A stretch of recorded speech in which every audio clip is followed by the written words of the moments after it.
Check the description for the following discount codes. Today we're going to be taking a look at a sequential shifter from Aiologs. Now this isn't a new product, it's been around for a while, but they sent me an email and said, Carl, would you like to try one out for review? And I said, yeah, I've not used one, so why not get one over to me? So everything is all still kind of in pieces here, so I can show you how it comes. It all arrives in just a sort of plain cardboard box. I'll just very quickly show you this. Anti-static bag for the main unit, and then a load of sort of bubble wrap for everything else. So nothing particularly fancy there, but it doesn't have to be, it's just the box. We then get the instructions, which are relatively simple. They show you how to use the included table clamp, which I have got here. And we'll try that in a second, just on the table bin as I'm sat at a table. And then it shows you the 3 different positions you can mount the bracket in, which is this bracket here, to allow you to fix it to your rig. And then these instructions, they cover the handbrake as well as the sequential shifter. So there's some information on the back about the handbrake. I do have the handbrake, so we'll look at that in a separate video, just to keep this one shorter. And also for people wanting to search up for a shifter review, they'll find a shifter review, and people wanting to find a handbrake review will find a handbrake review. So you also get this polished aluminium gear knob, which I think looks quite nice. Obviously, it's going to be down to your taste, whether you like this style of knob or not. We also get an optional top plate, which just has a slot here for where the shaft will come through. And the reason we have that is because by default, it comes with this clear top, which allows you to see, I'll just obviously try and get the light not to be on it, allows you to see the insides. Now, I quite like being able to see the inside, so I won't fit this, but for some of you, maybe you don't want to see the insides. There's that as well. Now, I think this is actually an optional extra, and they've just sent me like kind of all the available options. You'd have to pop on their website, which I'll put a link for in the description below, and you can have a little look. Also, if I get any discounts or anything like that, that'll all be in the description as well. The price of this is $180 US. Now, in the UK, by the time we take into account the exchange rate and then the import duty and VAT, it's probably going to come to a similar amount in pounds as well. But one of the things we can see by leaving that clear cover on is, of course, everything that goes on inside. And you can see here there's a couple of micro switches, and that's basically what this is inside. There's just a micro switch that will click when you go forwards and one when you go backwards, and you'll hear that in a minute, hopefully, when I put a shaft on and give it a little backward and forward motion. And then there's what looks like a fairly sizable spring at the bottom, or 2 springs, and some sort of ball bearings that the ends of these two, the ball bearings are here, and they've got like these 2 pieces here kind of slot past them to give that clunk, clunk, clunk, clunk sort of feel. At least I'm going to assume that's what it does. I'm not going to take it all to pieces. I don't really feel it's necessary. It's more about how it feels in use than anything else. It is heavy, it's very weighty. I think this is mostly stainless steel and aluminium, with the exception, of course, of a few bits and pieces, micro switches, for example, and whatever the springs may be made of. So it does feel really nice in the hand, very solid, and looks to be well made. You've got the Aiologs logo on that end, and on this end you've got your USB connection, and there is a little button there. That isn't for use with the sequential shifter. It's a button you can use on the handbrake version, which is physically different inside, by the way, so I'm not sure why it's here on this one, that allows you to calibrate the analog handbrake. So I'm not sure what it's here for on this, because it doesn't tell us. On the instructions on the back here, where I mentioned it talks about the handbrake, it says the small button is to switch between an analog axis and just an on-off mode. It doesn't say what it would be used for, on the sequential shifter, which is what I'm looking at here. So that's the main unit, really solid, nicely finished, all looks fine to me, no issues with it. I mean, it's very simple in design, as you can see, we've just got, 2 4, 5, 6 plates, you know, kind of slotted, you know, and bolted together. So really simple in design, but it feels great, and hopefully it will feel great in use as well. Now this is our mounting bracket, which as you can see has many different holes in it. It can be fitted in 3 different ways, and you use the 2 of the existing screws that are already on here. Let me just have a little peek at the manual to make sure I get this right. So you can have it on, yeah, you can have it on this side like that, or of course on the back side in exactly the same place. You can put it, there's 2 holes in the bottom, so you can have it so it lines up. Let me get this right, it's upside down, so there we go. So you can have it so it fixes to the bottom in this orientation. Again, on your aluminium profile, excuse me, cockpits, you'll just have T-nuts and bolts going through whichever of these holes you want to use. And then the final configuration is you can have it back on the side here again, but instead of coming out the back, you can have it going down like that. So that's kind of 3 different orientations you can use to mount this to your rig with. Hopefully, even if you haven't got an aluminium profile cockpit, you'll have some bolt holes on a shifter mount that line up with something on this plate. We've had a look at the knob very briefly, so now let's have a look at the 2 shafts I've been sent. Again, you don't get 2 included. I believe you can just choose whether you want the longer one or not. Now, in like a rally style setup, sequential shifter shafts and, you know, knobs as a result are often quite long. If you ever watched any videos of real life rally, you'll see they stick up quite far, often beside the hydraulic handbrake as well, and they'll just be banging them forward and banging them backwards. So depending on what style of, you know, racing you want to do, you'll go with a long one or you'll go with a shorter one. And I will obviously, I'm a big dirt rally fan, as you guys will mostly know, so I will actually try it in its longest configuration, which is something I've never done either. I normally race H pattern, just because I like, you know, really getting in there and smashing through the gears. So if I'm going to try a sequential shifter, I'm going to try it, you know, rally style with a long shaft and get that sort of more authentic feel. So yeah, 2 shaft options. We also get 3 different Allen keys, the right sizes for being able to mount everything and swap, you know, the top plate over, and also to put the table clamp together, because this little piece here actually came in a separate bag and I just had to put that little Allen bolt in the top and then this sort of rubber cap over it like that as well. And the way this fits is there's 2 slots in the bottom there at the top, and this just slides in there like that, and then we put 2 screws, 1 in either side. In fact, let's just stick those in and I'll clamp it to my table here and just tilt the camera down. We'll stick a shaft in as well, and just give it a little test out on the desk here.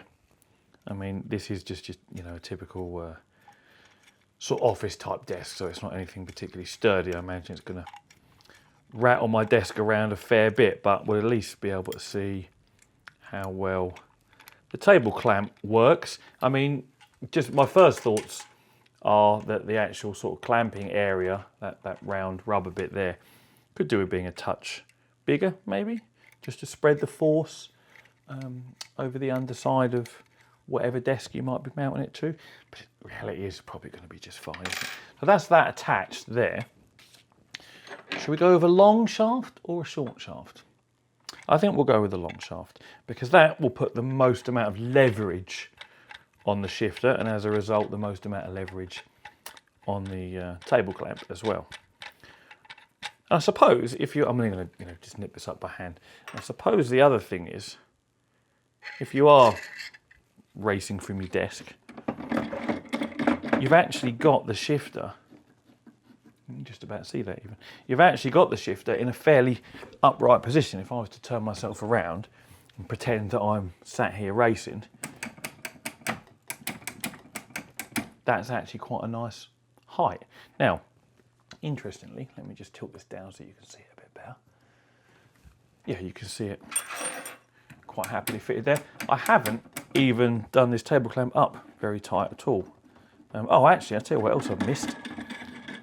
There's a couple of little rubber strips here.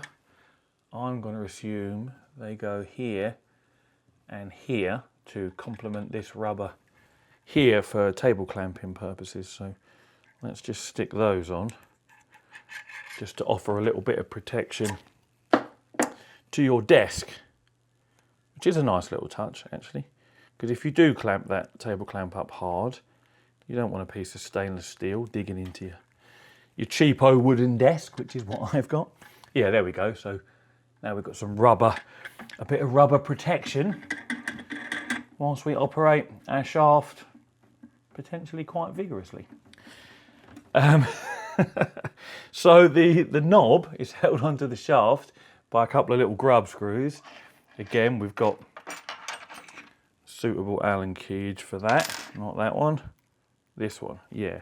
Now, there's actually quite a long, the hole in here is quite deep, so I could go all the way down, which actually leaves it relatively short, but let's make use of some of this height and put it where it's just at the top of the shaft, or where I'm estimating it's just at the top of the shaft. Do love a good review that includes lots of shaft and knob references, and in today's case, rubber protection. So, yeah, my table obviously is wobbling around. The clamp, however, works just fine. And as I say, I've not even done it up that tight. Now, with all this leverage on here, in fact, I'll just tilt this back up so you can see my mug again. There we go. With all this leverage on here, it doesn't actually take much in the way of force, which is interesting. As you can see, single finger operation. The shorter the shaft, the less leverage, the harder that's going to feel. There is no tension adjustment, so that is what it is. I'm curious. I mean, it doesn't feel weak by any means. And I think really when it's on the rig over there and I'm going to be smash, smash, smash as I'm belting through the gears in Dirt Rally, it's going to be just fine. I am being a little delicate here because I don't want to shake my desk to pieces because I'm not actually a desk racer. But you know, you can imagine when you're in the heat of things, you're gonna really want to just bang it and not really worry about it. The other thing with adding length, of course, is you add travel this is wobbly because obviously I haven't actually done it up using there's an Allen key fitting in the top of the shaft. In fact, I'll show you in that one there. So you would use this Allen key and do it up tight, which I haven't done. So there's not a problem with it. It's not working its way loose already. It's just I haven't done it up yet because I do want to try the little stubby shaft over there, just for shits and giggles. Yeah, what was I saying? So yeah, when you add leverage, length, not only does it make moving it easier, but you will add travel to the uppermost position of the knob. So from, there's I don't know however many, couple of inches, maybe 2.5 inches of travel front to back. And that means you do have to move it a little further up here before the micro switch engages. In fact, if you listen, you'll hear I think that's the mic. No, you probably. I was about to say you can hear the micro switches, but I think that's a bit loud for it to be the micro switches. Must be part of the mechanism you can hear. Micro switches not that loud, but yeah, you'll need to move it further, having the longer shaft, before your gear change actually occurs, versus having a shorter shaft. This is, of course, why people fit short shift kits to fast road cars or race cars, because you want to be able to shift as fast as possible. So one of the drawbacks in this particular application to fitting a longer shaft to that more rally style shift position is you will now be fractionally slower changing gear compared to with a shorter shaft. Now, in the real world, you would obviously take into account the length of shaft you're using in your rally car, and you would adjust the leverage points and the other adjustment in the other areas you can within the linkage to the gearbox so that you don't have to move the top of your, you know, lever miles to engage gear. With this setup, there isn't anything we can do about this. This is as far as it goes, which isn't particularly far, so I'm not saying it's a long way. It's just going to be longer than, if in fact, shall we just swap it over and just see what the difference is? Sitting here rabbiting on about it, may as well actually do it. And then we'll be able to see the difference, or at least feel the difference. I will. And I can tell you how it feels. But overall, I like the look of it. I like the little clear window at the top because I like to see the inner workings of things. It's, you know, it's nice. I mean, you could really have this quite short actually. I mean, let me just put that down again. That's like mega stubby. Yeah, and now it instantly feels a lot harder, which of course it will do. There's less leverage, and it doesn't move. In fact, one finger let me just nip this up. One finger operation, while still possible, noticeably harder. And oh, cool. I can only just do it that way. So big difference. But that is of course how leverage works. That's why when you've got a hard nut to undo in your car, you get out your big boy breaker bar. You know, simple physics there. But yeah, so this would now be a faster shift and a much harder shift. I actually like how much harder it feels. I think in a perfect world, I would like it to feel this hard, this hard, but much longer. Comments, please. Anyway, that's enough of that. Let's get it installed on my rig, and I'll actually have a go in some dirt rally and let you know what I think about it after that. So what do I think to the Aiologs Sequential shifter? I installed it without any issues using the bracket in this configuration, so it kind of slotted, well, you'll see in this video clip now, slotted just forward of my Fanatic shifter and just behind or in front of my HE handbrake. So a nice position for it. And as you can see, I've used the longer shaft because I wanted that sort of rally style setup, you know, where the shifter is up sort of almost parallel with the handbrake, you know, for just banging backwards and forwards and flicking between handbrake and shifting and you know, my hand back on the steering wheel as quickly as I could. Now this took a little bit of getting used to because I've always used H-pattern shifting in dirt rally, you know, the original one as well. And my muscle memory for pressing the clutch down when I change gear is ingrained so deep. The amount of times I'm pressing the clutch and not pressing the gear stick, I'm pressing the gear stick and not pressing the clutch, and of course don't have to because it's sequential, or just completely fluffing it up. I couldn't remember, and this is a weird one, I couldn't remember what gear I was in a lot of the time because you know, when you drive H-pattern, I guess you just know what gear you're in from where you've physically moved the stick to. But for me, just banging, you know, backwards and forwards on this shifter, going up and down the gears, I had to keep looking over to my digital dash to see what gear I was in. I guess it's nothing to do with, you know, the Aiologs Sequential shifter. It's just me transitioning from H-pattern shifting over to sequential shifting, you know, and not being used to it. But once I got used to it, you notice how much faster you change gear, and this is obvious to anybody going from H-pattern with a clutch to just a sequential shifter, how much quicker you can bang through the gears. So from a competitive point of view, you know, this is obviously the way to go, and it always has been, but I'm not a competitive dirt rally player. I do it for fun, you know, and I like the sort of really getting in there with the H-pattern and banging through it, like I said earlier in the video. But as far as this shifter goes, I have no complaints whatsoever. It all worked just fine. Windows recognised it. It's just a 2-button input, mapped it in dirt rally as up and down without any issues. It bolted on just fine using the brackets to my aluminium profile rig. No issues there whatsoever. Oh, one thing I think I said earlier in the video about this bracket, when you fit it using, I think I said you use the 2 screws that are already here in the side, and whilst you use the position of the 2 screws that are already in there, you take these ones out because they're shorter and you use the 2 longer ones that are included in the box, but they do go in the same place. So yeah, the build quality is great. The fit and finish is great. I have no issues whatsoever. I like the clear window at the top so you can see inside. That is a nice little touch, something I personally like. One thing I would like, if it were possible, is to have the same level of resistance using this long shaft as you get using the shorter one.